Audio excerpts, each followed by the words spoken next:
Bismillahirrahmanirrahim. Assalamualaikum warahmatullahi wabarakatuh.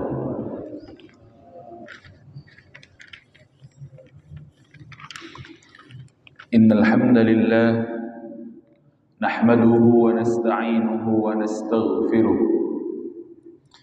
wa nastahdihi wa natubu ilayhi wa na'udzu bihi min shururi anfusina wa min sayyiati a'malina. Man yahdihillahu fahuwal muhtad wa man yudlil falan tajida lahu waliyyan mursyida. Ashhadu an la ilaha illallah wa ashhadu anna Muhammadan abduhu wa rasuluh. La nabiyya wa la rasula ba'da. Qala Allah Ta'ala fil Qur'anil Karim, a'udzu billahi minasy syaithanir rajim. Bismillahirrahmanirrahim. Ya ayyuhan nasu ittaqu rabbakumul ladzi khalaqakum min nafsin wahidah wa khalaqa minha zawjaha وبث منهما رجالا كثيرا ونساء واتقوا الله الذي تساءلون به والأرحام إن الله كان عليكم رقيبا. وقال رسول الله صلى الله عليه وسلم اتق الله حيثما كنت وأتبع السيئة الحسنة تمحها وخالق الناس بخلق حسن. رب اشرح لي صدري ويسر لي أمري واحلل عقدة من لساني يفقه قولي. رضينا بالله ربا وبالإسلام دينا وبمحمد صلى الله عليه وسلم نبيا ورسولا. ربنا زدنا علما وارزقنا فهما. Alhamdulillah, jamaah rahimakumullah. Mari kita bersyukur kepada Allah Subhanahu wa taala. Pagi hari ini Allah masih memberikan kekuatan kepada kita semuanya. Allah masih memberikan nikmat iman, nikmat Islam, nikmat sehat dan nikmat kesempatan. Sehingga Allah Subhanahu wa taala memudahkan langkah kaki kita menuju rumah Allah melaksanakan salat subuh berjamaah. Salawat dan salam mari kita haturkan kepada junjungan kita Nabi Muhammad sallallahu alaihi wasallam. Salawat kepada keluarga beliau, kepada sahabat-sahabat beliau, kepada para tabi'in, tabi'ut tabi'in dan orang-orang yang senantiasa mengikuti jejak langkah beliau hingga hari kiamat. Kita memohon kepada Allah mudah-mudahan dijadikan hamba yang mendapatkan syafaat Rasulullah sallallahu alaihi wasallam. Jamaah yang dirahmati Allah Subhanahu wa taala, mari kita lanjutkan pagi hari ini kita sampai ke bab yang nomor 40. Babu ma jaa fi ibadati Rasulillah sallallahu alaihi wasallam. Bab atau hadis-hadis yang menjelaskan tentang bagaimana kualitas ibadah Rasulullah sallallahu alaihi wasallam. Nanti kita lihat, kita ukur, kemudian seperti apa beliau dan seperti apa kita. Hadis yang pertama disampaikan oleh Al-Mughirah bin Syu'bah. Shalla Rasulullah sallallahu alaihi wasallam hatta intafakhat qadamah. Faqila atatakallafu hadha wa qad ghafara Allahu laka ma taqaddama min dhanbika wa ma ta'akhkhar. Qala afala akuna 'abdan syakura. Mari kita lihat jamaah rahimakumullah, kita terjemahkan hadis ini. Rasulullah sallallahu alaihi wasallam itu salat hatta intafakhat qadamah, sampai telapak kakinya intafakhat. Intafakhat itu bengkak jamaah rahimakumullah. Masyaallah. Ini salat lailnya atau salat malam Rasulullah Shallallahu Alaihi Wasallam. Intafakhat qadamah. Ya. Faqila lahu atatakallafu hada wa qad ghafarallahu laka ma taqaddama min dambika wa ma ta'akhkhar. Wahai Rasulullah, seberat inikah engkau itu beribadah kepada Allah sampai kaki ataupun telapak kaki engkau ini bengkak, wahai Rasulullah? Padahal engkau ini adalah diampuni oleh Allah, baik yang lalu ataupun yang akan datang. Apa jawaban Rasulullah sallallahu alaihi wasallam? Qala afala akuna 'abdan syakura. Apakah saya ini tidak boleh menjadi hamba Allah yang bersyukur kepada Allah atas kenikmatan yang Allah berikan kepada saya? Itu jamaah rahimakumullah. Mari kita lihat penjelasan daripada kitab ini. Karena Rasulullah sallallahu alaihi wasallam yuhammilu nafsahu al-katsiru minal ibadah. Jadi Rasulullah sallallahu alaihi wasallam memang ya ketika beribadah itu mencoba ya mempush ya, diri beliau itu dalam beribadah kepada Allah Subhanahu wa taala. Yuhammil memang benar-benar menekan untuk diri kita pribadi. Itu karakter daripada Rasulullah Shallallahu Alaihi Wasallam. Jadi serius, kemudian benar-benar ya, memaksimalkan kalau untuk pribadinya. Karena mengapa jamaah rahimakumullah, kadang manusia-manusia akhir zaman seperti kita ini, gitu, seringkali kalau berbicara di depan umum, menyuruh kepada orang itu menyuruh yang begitu maksimal. Anda harus seperti ini, Anda harus seperti ini. Tetapi kadang kalau untuk dirinya sendiri tidak, suka terbalik. Kita harus istighfar 1000 misalkan. Tapi kalau untuk dirinya sendiri kadang itu tidak dilakukan.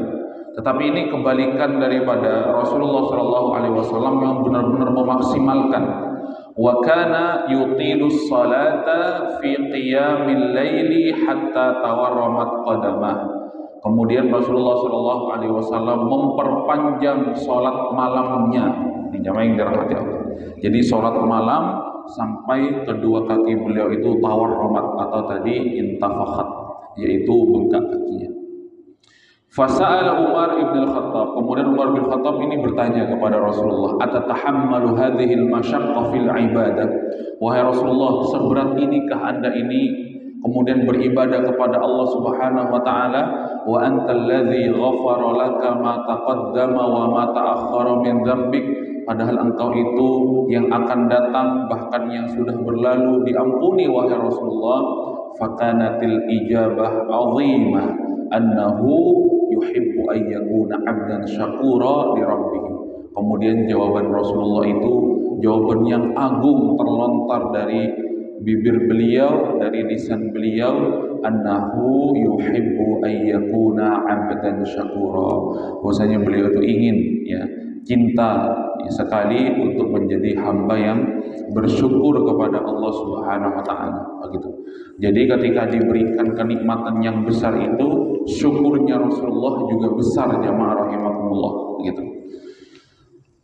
Jamaah yang dirahmati Allah Subhanahu wa taala. Itu tentang Rasulullah Shallallahu Alaihi Wasallam.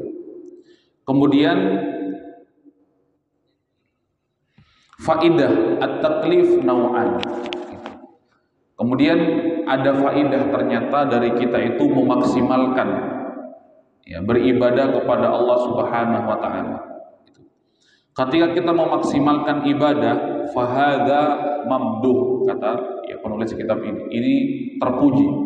Ketika seorang hamba itu memaksimalkan semaksimal mungkin potensi ibadahnya. Ketika ia mampu untuk thalabatul ilm, maka dia maksimalkan potensi ibadahnya. Ketika mampu dia untuk sholat, dia maksimalkan potensi sholatnya kepada Allah. Ketika mampu kemudian memaksimalkan potensi sedekahnya, dia maksimalkan, jemaah yang dirahmati Allah, karena ini adalah mamduh, ya, perbuatan yang dipuji atau terpuji. Jamaah yang dirahmati Allah, sebaliknya ayyaf 'alal insanu fi'lan fihi tasannu' ya fahadha madmum. Tetapi kalau seseorang itu berbuat yang dibuat-buat, begitu jemaah rahimakumullah, ini justru yang tercela, madmum. Ini yang sudah saya sampaikan di awal, begitu. Berbuat tapi berbuat dibuat-buat, begitu jemaah rahimakumullah. Ya tidak jujur di dalam hatinya. Kemudian ya dia tidak ikhlas kepada Allah Subhanahu wa taala. Dibuat-buat supaya orang itu kemudian menilai. Bukan Allah yang menilai, tapi orang yang menilai.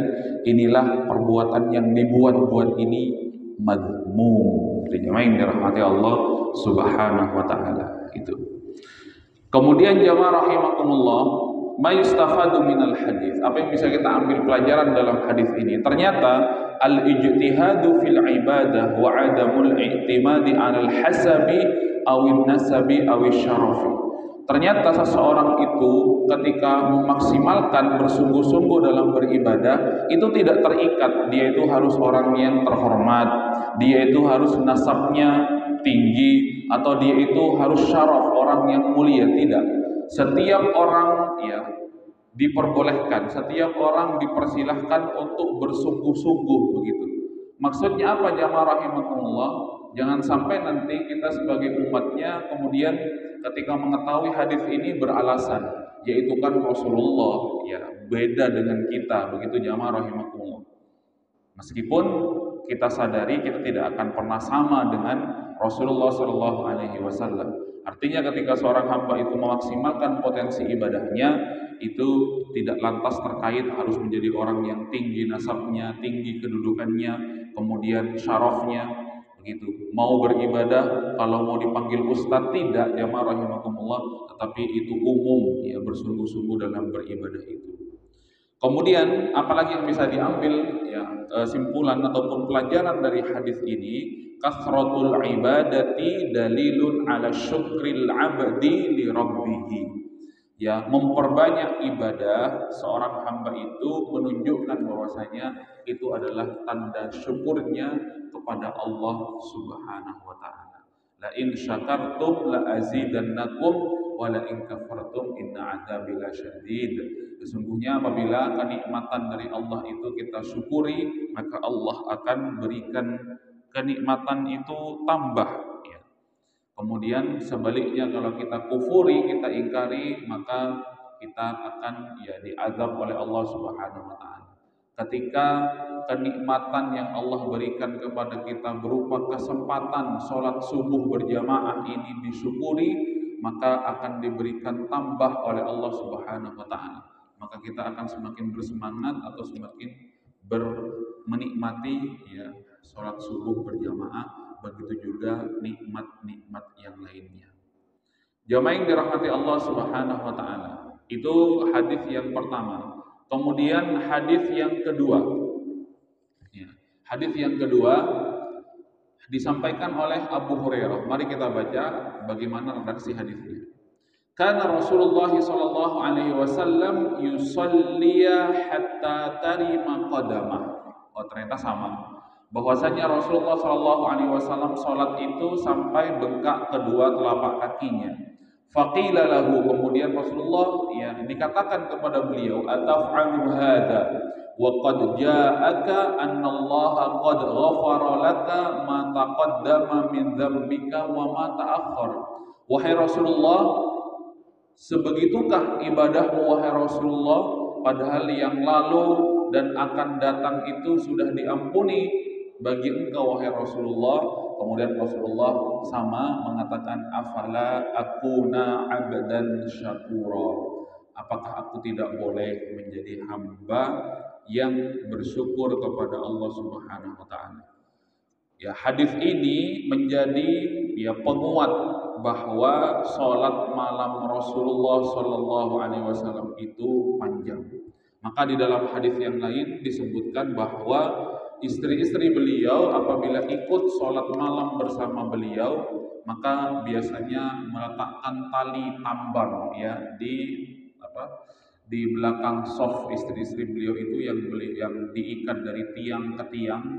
Jadi nanti bisa nyandar ketika ya, sudah posisi ya, capek, kemudian sudah posisi ya, sudah berat. Jamaah yang dirahmati Allah Subhanahu wa taala. Raghbatan minhu, ya, karena cintanya kepada Allah Subhanahu wa taala. Jadi salat yang panjang itu karena cintanya Rasulullah sallallahu alaihi wasallam kepada Allah fil wuqufi amama rabbih. Ya, dalam ya beribadah kepada Allah wa taqarrub ilaihi, dan mendekatkan diri kepada Allah Subhanahu wa taala meskipun Rasulullah sudah diampuni yang telah lalu dan yang akan datang. Jamaah yang dirahmati Allah Subhanahu wa taala. Faidah, ya, apa yang bisa diambil? Rasulullah Shallallahu Alaihi Wasallam maksumun minadz dzunub. Rasulullah ini sudah terjaga daripada dosa. Itu jamaah yang dirahmati Allah. Terjaga oleh Allah Subhanahu Wa Taala, dijaga, dan Rasulullah adalah pribadi yang terjaga dari dosa. Fala yartaqibu maksiyatan shaghiratan au kabiratan. Dan Rasulullah Shallallahu Alaihi Wasallam ini adalah tidak pernah melakukan maksiat yang besar ataupun maksiat yang kecil. Nauzubillah jamaah rahimakumullah. Tidak sebagaimana ya yang disampaikan sebagai keyakinan orang-orang Rafidhah misalkan ataupun orang-orang Syiah, bahwasanya Rasulullah itu ya dalam keyakinan-keyakinan mereka dengan menikahi ibunda Aisyah itu adalah sebuah kesalahan kata mereka. Maka di sini dijelaskan bahwasanya Rasulullah Shallallahu Alaihi Wasallam ya tidak melakukan kemaksiatan besar ataupun kemaksiatan kecil. Jamaah yang dirahmati Allah Subhanahu Wa Taala. Maka ini ada faidah ya, juga disampaikan oleh ya sahabat Ali bin Abi Thalib. Ketika seorang hamba, inna qauman abadullah raghbatan fatilka ibadatut tujjar, begitu ya, yang dirahmati Allah. Ketika seorang hamba itu beribadah karena raghbah, itu karena termotivasi, jamaah rahimakumullah, dengan ibadah tersebut, fatilka ibadatut tujjar, maka ibadah ini adalah ibadahnya seorang pedagang, jamaah yang dirahmati Allah Subhanahu wa taala. Jadi dia berbuat apa, kemudian dapatnya apa. Sama dengan pedagang, begitu. Dia menjual apa, labanya seberapa. Itu jemaah yang dirahmati Allah. Ternyata ya, ibadah yang berlandaskan sekedar motivasi itu diibaratkan oleh sahabat Ali bin Abi Thalib ya sebagai ya, ibadahnya sebagaimana orang yang berdagang. Dia jual apa, dapatnya apa, jamaah yang dirahmati Allah Subhanahu wa taala. Ini yang pertama. Kemudian yang kedua, an wa inna qauman abadullaha rahbatan fatilka ibadatul abid, begitu. Kemudian ketika seorang hamba beribadah karena takut, gitu. Motivasinya itu takut, fatilka ibadatul abid, itu adalah cara beribadahnya seorang budak, begitu. Budak itu kan diperintah, kemudian takut kepada tuannya, kepada majikannya. Kalau tidak mengerjakan apa yang diperintahkan, maka akan dipukul ataupun akan dihardik oleh majikannya. Jadi seorang hamba, kata sahabat Ali bin Abi Thalib, ketika beribadah itu karena takut kepada Allah Subhanahu wa taala, itu adalah ibadahnya sebagaimana seorang budak, begitu. Terus bagaimana yang ketiga, wahai ya, Ali bin Abi Thalib, wa inna qauman abadullaha syukran fatilka ibadatul ahrar. Ini dia ya. Maka seorang hamba ketika beribadah kepada Allah ya, dengan penuh rasa syukur, karena ia bersyukur kepada Allah mampu ataupun telah diberikan kenikmatan atau dimampukan oleh Allah beribadah, dan inilah ibadatul ahrar, dan sifat inilah sifat orang-orang yang merdeka, begitu. Bukan budak, bukan pedagang, jamaah yang dirahmati Allah Subhanahu wa taala. Maka bisa kita ini ya, bisa kita klasifikasikan nanti. Kita beribadah ini kepada Allah posisi mana? Kita beribadah karena kita ini termotivasi, atau karena kita ini cenderung, atau karena kita ini minat terhadap ibadah tersebut. Kalau hanya sekedar minat kemudian cenderung termotivasi, maka kita sebagaimana pedagang. Kita berbuat apa, dapatnya apa. Transaksional, begitu jamaah yang dirahmati Allah. Apakah tercela? Tidak tercela. Tentu ini juga terpuji. Kemudian kalau seorang hamba beribadah karena takut, maka sebagaimana seorang budak, begitu. Kemudian karena ia beribadah, ia takut dimarahi oleh majikannya. Kalau ia beribadah berarti dia akan dipuji oleh majikannya.